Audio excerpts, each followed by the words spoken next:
Hi. Operation முடிஞ்சு 6 மாதம் ஆகப்போது. ஆனாலும் அதுலேருந்து என்னவோ என்னால் அந்த 6 மாதமும் நான் திங்க் பண்ண விஷயம் என்ன அப்படின்னா, "ஏன் இப்படி? ஏன் இப்படி? நமக்கு ஏன் இப்படி நடந்துச்சு?" அப்படிங்கிற மாதிரி தான் நான் ரொம்ப யோசிச்சுக்கிட்டே இருந்தேன். ஃபுட்டெல்லாம் பார்த்து பார்த்து எடுத்துக்குவேன். யோகா பண்ணுவேன். டெய்லி 10,000 ஸ்டெப்ஸு வாக்கிங் போவேன். நல்லா சாமி கும்பிடுவேன்.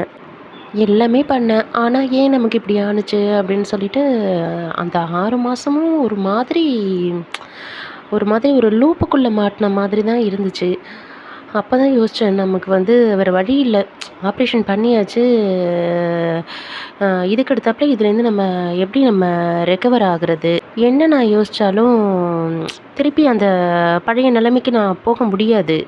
ஆனா, என்னால யோசிக்காமலும் இருக்க முடியல. அப்பதான் நான் ஒரு முடிவு பண்ணேன். வேற ஏதாவது ஒரு விஷயத்துல நம்ம ஃபோக்கஸ் பண்ணோம் அப்படின்னா, ஆட்டோமேட்டிக்கா நம்மளோட அந்த நம்ம தேவையில்லாத விஷயங்கள் யோசிக்கிறது எல்லாத்தையும் கொஞ்சம் கொஞ்சமா குறைப்போம் அப்படின்னு சொல்லிட்டு நெனச்சேன்.